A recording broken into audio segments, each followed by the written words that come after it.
A new battle between Kenyan teachers and their employer, the Teachers Service Commission, began in the court today, with teachers suing the employer for contempt of court, while the TSC wants the teachers' strike declared illegal.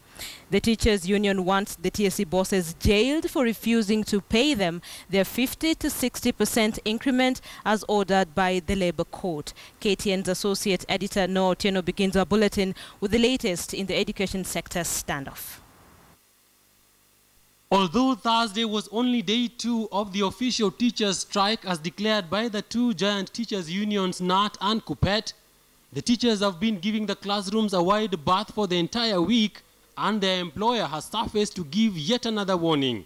The call on teachers to participate in an illegal strike will unnecessarily put their own jobs in jeopardy. As the TSC was firing the warning shot, the teachers headed back to the High Court to sue the TSC for contempt of court. The teachers argue that the failure by the TSC to implement the 50 to 60% pay increment was contemptuous of the order by the Industrial and Labour Relations Court and the affirmation of the Supreme Court given last week.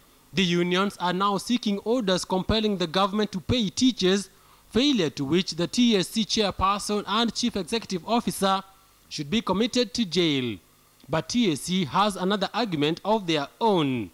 The Commission has not received any strike notice from the union as required under Section 76 of the Labour Relations Act 2007. To therefore claim that a notice to strike issued in January 2015 is in force is both misleading and dishonest. This particular strike that was called yesterday by KNT is therefore outright illegal, unjustified, and uncalled for, and is unprotected.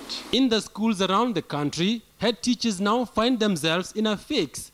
Most of them are worried about the national exam candidates in Standard 8 and in Form 4, who have barely 2 months to finalize everything.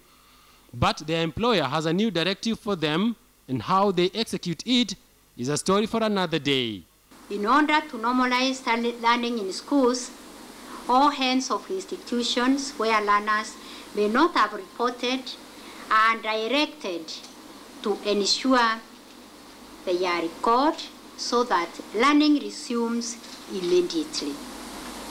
The Kenya National Union of Teachers and the Kenya Union of Post-Primary Education Teachers have already dismissed threats from their employer, saying they would not be intimidated and would stay on strike until they are given their money.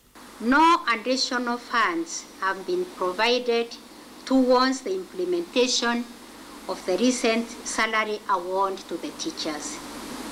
Indeed, Treasury informed the Commission that it is not possible to increase salaries at this point in time.